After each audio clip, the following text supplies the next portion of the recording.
A potential dilemma for Americans helping China advance its semiconductor industry. Will they keep their jobs or their citizenship?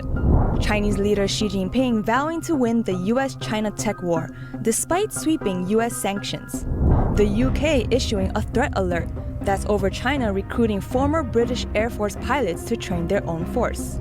And the UK summoning a Chinese diplomat. It follows a protester getting pulled into a Chinese consulate and assaulted. Beijing accuses the victim of illegally entering consulate grounds.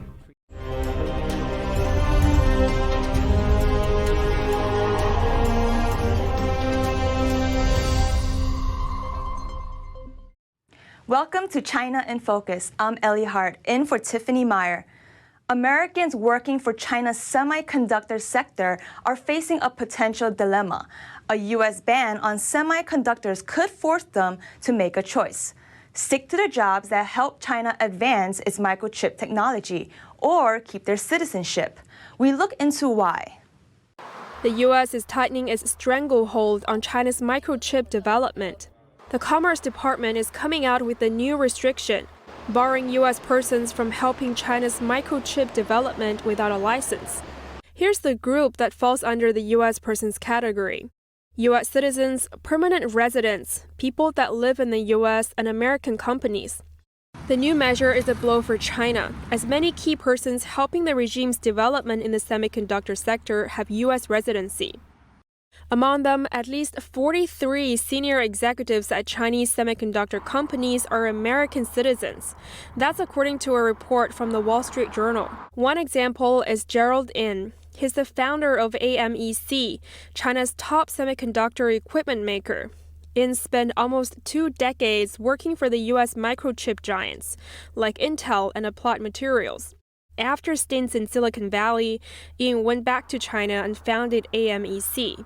Semiconductors are key to U.S.-China competition. These tiny chips are the hearts and brains of modern electronics, and make everything from iPhones to cars to fighter jets possible. Advanced chips are also critical for military technology. The U.S. ban drew immediate reaction. Several big names in the industry have put holds on their American employees' work in China while waiting for officials to clarify the rules. Examples include Dutch equipment maker ASML and U.S. chip makers KLA and Lam Research. The head of the Chinese Communist Party seems determined to win the U.S. China tech war. During a speech at the party's National Congress meeting Sunday, he vowed to win against the U.S. Here are the details. Accelerate the achievement of a high level of scientific and technological self-sufficiency and self-improvement, gather forces to carry out original and leading scientific and technological research, and resolutely win the battle of key core technologies. His remarks come after a number of recent U.S. tech curbs on China and could indicate how China plans to deal with the restrictions. Earlier this month, the U.S. Commerce Department imposed sweeping regulations that limit the sale of semiconductors and computer chip-making equipment to Chinese customers. This dealt a blow to the foundation of China's efforts to build its own chip industry. Xi Jinping's comments about technological self-sufficiency are nothing new. For decades, this has been among the Chinese Communist Party's goals, and officials have used both regular and irregular strategies to achieve it. But how self-sufficient is China's tech sector right now? Stephen Exiled from the Information Technology and Innovation Foundation gives us a breakdown. In some areas, such as in aerospace, commercial civilian aircraft, they're very far behind. However, in other sectors, like solar panels, like electric vehicles, like artificial intelligence, they are likely on par, if not ahead of the United States. Quantum computing is certainly an area where China has made tremendous strides in the past several years. Exiled says China's behavior has prompted other countries to slim their ties with Beijing in the tech sector. And because of it, there's no way China can achieve self-sufficiency in producing cutting-edge technology. Apple is halting plans to use memory chips from China. This, according to Japanese media outlet Nikkei. Apple had originally planned to start using chips from Yangtze Memory Technologies, a Chinese state-funded company. They were going to be used as early as this year, but only for iPhones sold in China. The freeze follows Washington's latest tightening of export restrictions against China. The U.S. is attempting to cut American reliance on China's supply chain and protect national security. The Communist Party's leader Xi Jinping spoke on Sunday, announcing the regime's agenda for the next 5 years. Retired U.S. Marine Colonel Grant Newsham says the speech struck him. Stephania Cox of NTD's Evening News sat down with him to find out more. He had no olive branches for anybody, not to the outside world, not to the Americans, not to his regional neighbors, not to his domestic audience either. That was one of the things that really struck me. I say it wasn't a surprise, but it was a pretty clear-cut statement of what he intends to do. And he is not in a mood to compromise with anybody from what he wants to do. And so based on that, what can we expect from China going forward? Well, it's going to be an even rougher place. I'll start domestically. And he said that, this zero COVID approach that he's taking, where you're locking down 20, 30 million people in a city at a time, all over the country, said that's not going to stop. Says it's the right thing to do and going to get more of it if necessary. He laid down the law that religion in China is going to have Chinese characteristics, which means there's no free religion. And he stated once again the supremacy of the party. The party is everything. And what it was complete antithesis of what you would call consensual government, where the people have any say in things. But looking at it externally, that I got the impression that he's a guy who is setting his country up to go to war, getting them ready for it, battening down the hatches. And I think that trouble is coming. And where do you think that trouble will be first detected or seen going forward? Well, he kind of told us in Taiwan, and he mentioned that prominently. And you'll notice he got a great big ovation when he did. He said, they'll try to get it peacefully, but if they don't, anything goes. And he's pretty much told us what he intends to do. My guess is they'll probably wait and see the outcome of the Taiwan presidential election, see if they can get one of their own sort of people elected. And if not, after that, I would stand by. That would be my guess on it. You do notice that he also put a lot of attention into the military, talking about the military, the need to further develop its capabilities. And there's so much reference to security. And particularly you noted food security, energy security, thought security even, with the sense that nobody challenges the party. And this is what you do when you're getting ready for a fight. And that's how it strikes me. And outside China, a parade in Japan is celebrating a milestone tied to a grassroots movement. Over 400 million Chinese people quitting the Communist Party and its affiliated organizations. Here's a closer look.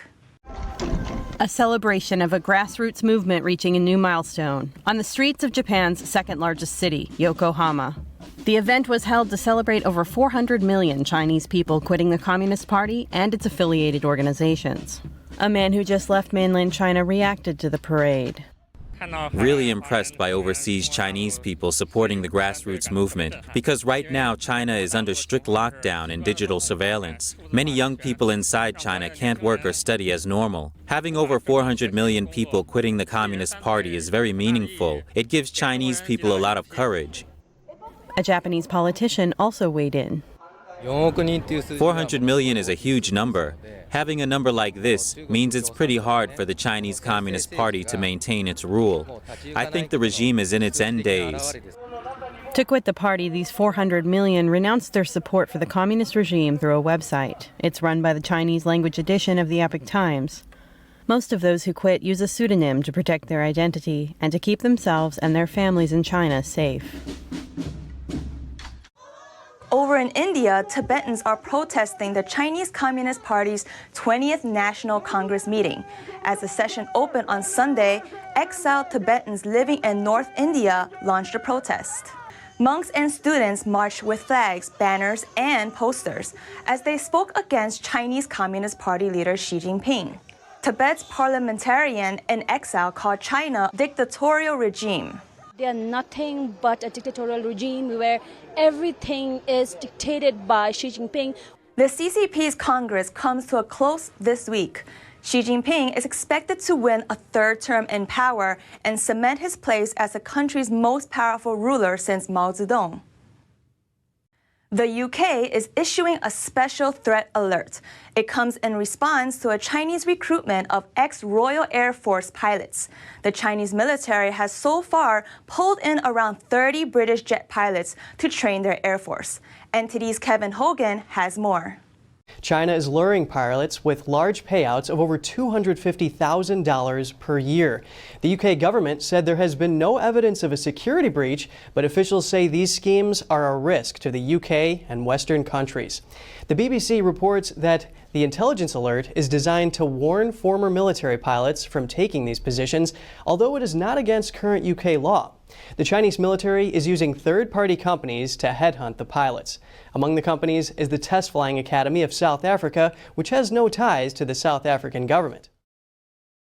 Britain's Foreign Office has summoned the Chinese ambassador's deputy. That's after a protester was beaten up inside the grounds of Manchester's Chinese consulate. Parliament member and chair of the Foreign Affairs Committee, Alicia Kearns, told lawmakers that any Chinese official involved should be prosecuted or expelled from the UK. NTD's Jane Werrell sent us this report. Why? Footage captured on Sunday shows a Hong Kong protester being beaten up on the grounds of Manchester's Chinese consulate. The man, known as Bob, spent a night in hospital. The chair of the Foreign Affairs Committee, Alicia Kearns MP, said the fundamental right to protest in the UK must be upheld.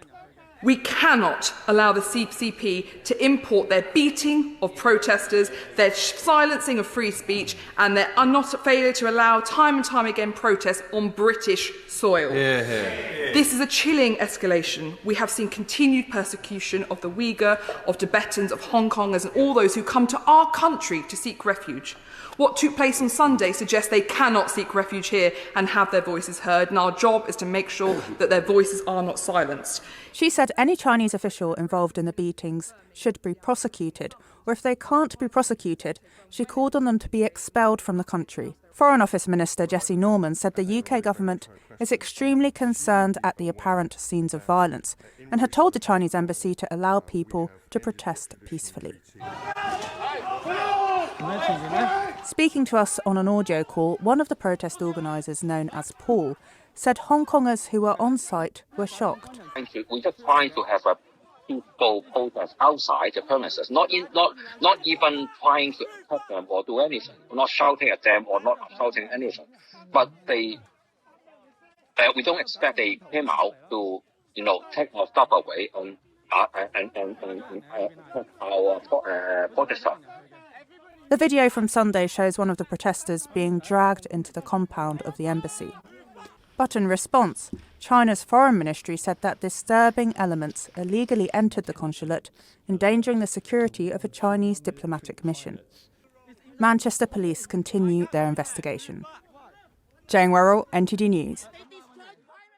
Is the trade war between the U.S. and China really about trade? And is the Chinese Communist Party striving for economic success to better the lives of its people? John Pelson, author of Wireless Wars, says no, and adds there are deeper reasons behind it. We spoke to him to get his take. John, thank you so much for joining us. Great to have you back on the show. It's good to be here again, Tiffany. So right now, all the focus is on China's 20th Party Congress, where Xi Jinping is expected to get his third term. But with that going forward, what should the U.S.'s priorities be in dealing with China, especially on the economic front? Well, we have to realize that what we call the economic front is very different for them. They don't see it really as an economic front at all. And now Chairman Xi does not look at commerce and technology success as a means, he sees it as a means to an end, but the end that he sees is not raising the quality of life and the standard of living for his people. So he sees commerce and technology as a tool really to hegemony in the region and in the world. Most countries don't look at it like that. Most countries, certainly capitalistic countries, and China looks like one in so many ways, look at trade and technology as a way to make their life better, to become wealthier, to improve their standing in the world, not necessarily their power over others, but just their own quality of life, in the world for their people. That's not really how he's looking at it as an economic growth means. That's all for today's China in Focus on YouTube. Thanks for watching China in Focus. I'm Ellie Hart. Enjoy the rest of your week.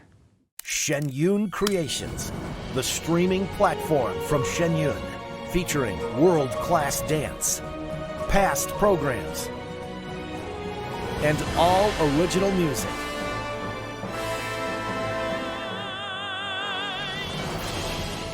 Masterclasses, behind the scenes, comedy, and more. Explore ShenyunCreations.com.